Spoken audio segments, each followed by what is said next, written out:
Day 76, Joshua 11-13. When Jabin, king of Hazor, heard of this, he sent word to Jobab, king of Madon, to the kings of Shimron and Akshaph, and to the northern kings who were in the mountains in Arabah, south of Kinnereth, in the western foothills, and in Naphoth Dor on the west, to the Canaanites in the east and west, to the Amorites, Hittites, Perizzites, and Jebusites in the hill country, and to the Hivites below Hermon in the region of Mizpah.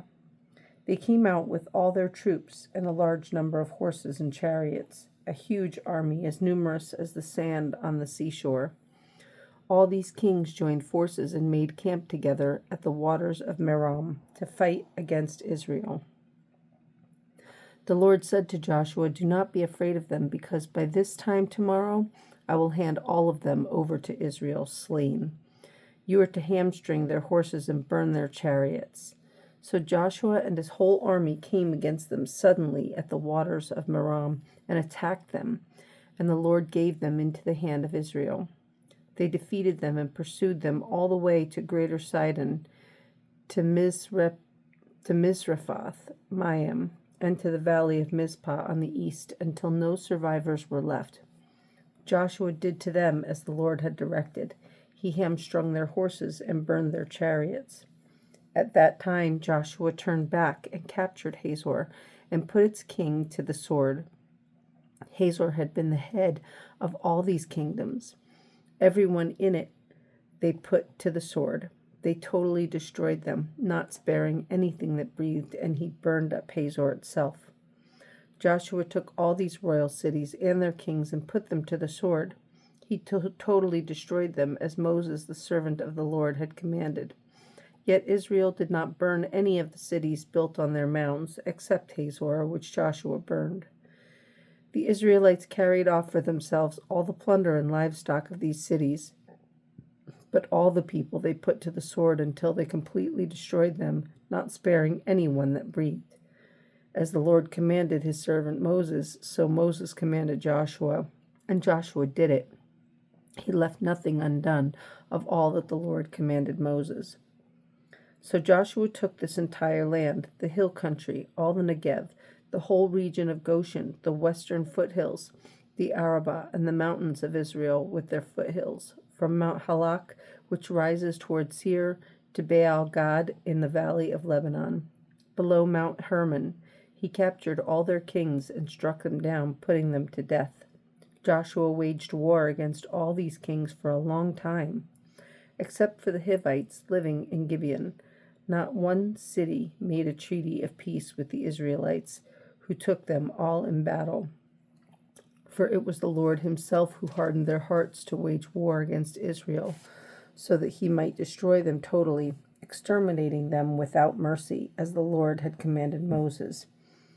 At that time Joshua went and destroyed the Anakites from the hill country, from Hebron, Debir, and Anab, from all the hill country of Judah, and from all the hill country of Israel. Joshua totally destroyed them and their towns. No Anakites were left in Israelite territory. Only in Gaza, Gath, and Ashdod did any survive.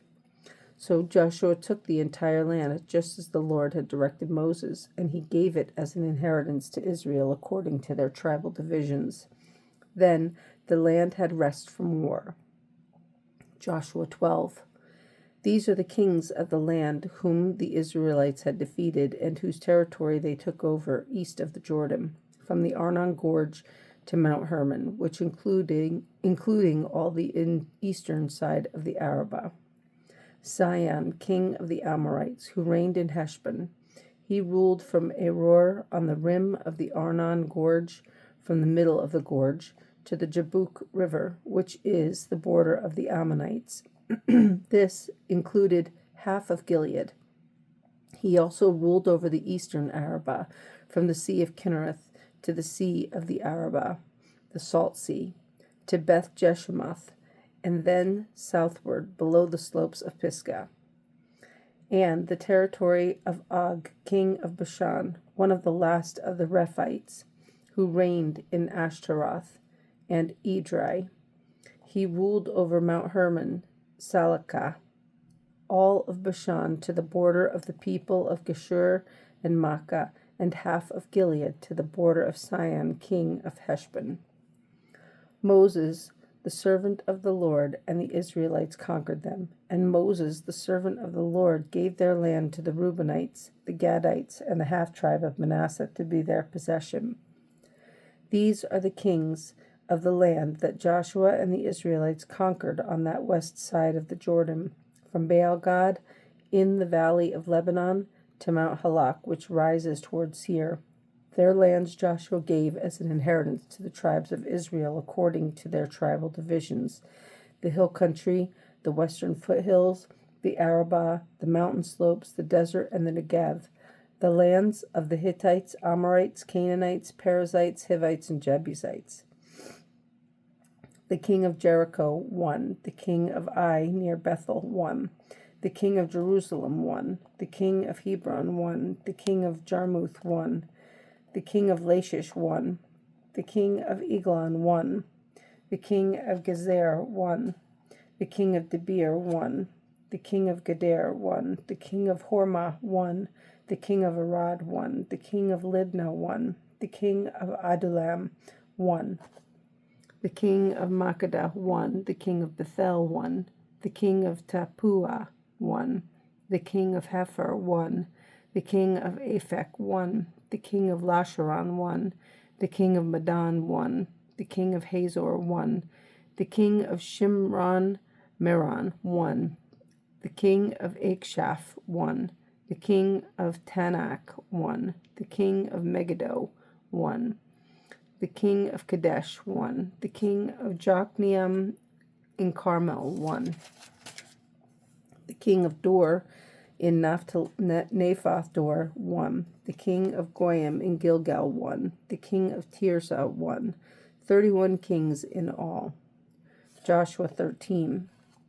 When Joshua was old and well advanced in years, the Lord said to him, "You are very old, and there are still very large areas of land to be taken over.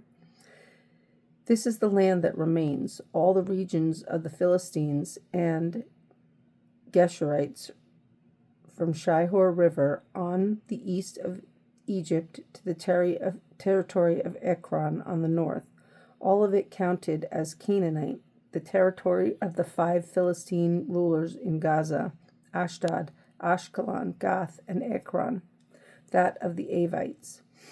From the south, all the land of the Canaanites from Arah of the Sidonites as far as Aphek, the region of the Amorites, the area of the Gibeonites, and all Lebanon to the east, from Baal-gad below Mount Hermon to Lebo Hamath.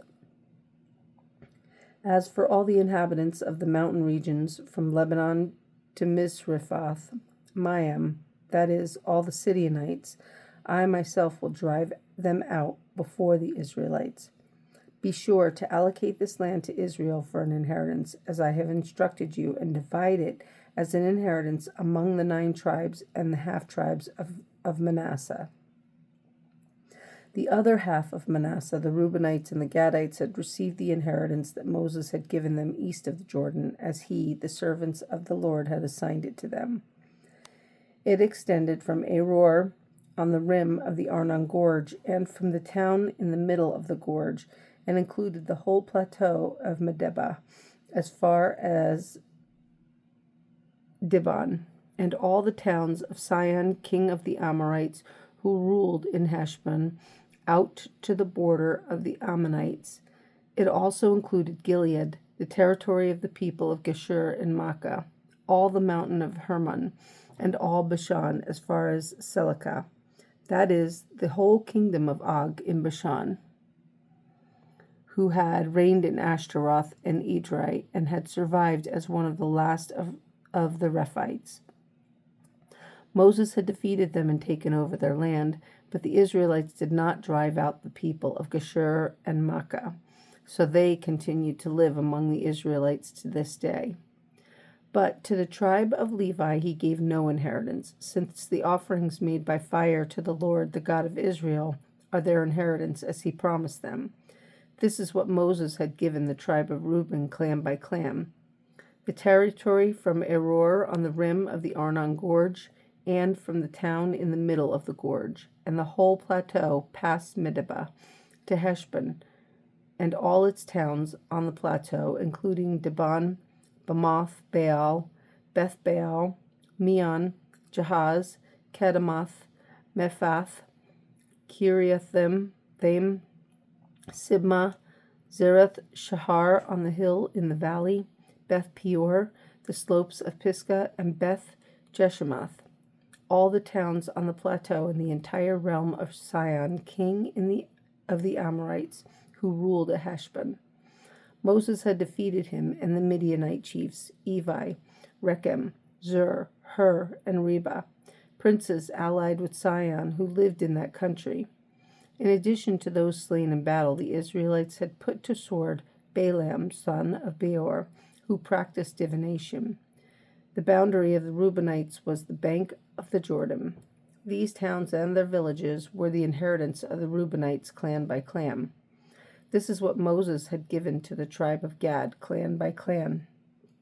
The territory of Jazer, all the towns of Gilead, and half the Ammonite country as far as Aroer near Rabbah, and from Heshbon to Ramoth Mizpah, and Betonim, and from Mahanaim to the territory of Debir, and in the valley Beth Haram, Beth Nimrah, Succoth, and Zapharn, with the rest of the realm of Sihon, king of Heshbon, the east side of the Jordan, the territory up to the end of the sea of Kinnereth. These towns and their villages were the inheritance of the Gadites clan by clan. This is what Moses had given to the half-tribe of Manasseh, that is, to the half the family of the descendants of Manasseh clan by clan. The territory extending from Mahanaim and including all of Bashan, the entire realm of Og, king of Bashan, all the settlements of Jair in Bashan, 60 towns, half of Gilead, and Ashtaroth, and Edrei, the royal cities of Og in Bashan. This was for the descendants of Machir, son of Manasseh, for half of the sons of Machir, clan by clan. This is the inheritance Moses had given when he was in the plains of Moab, across the Jordan, east of Jericho. But to the tribe of Levi, Moses had given no inheritance. The Lord, the God of Israel, is their inheritance, as he promised them.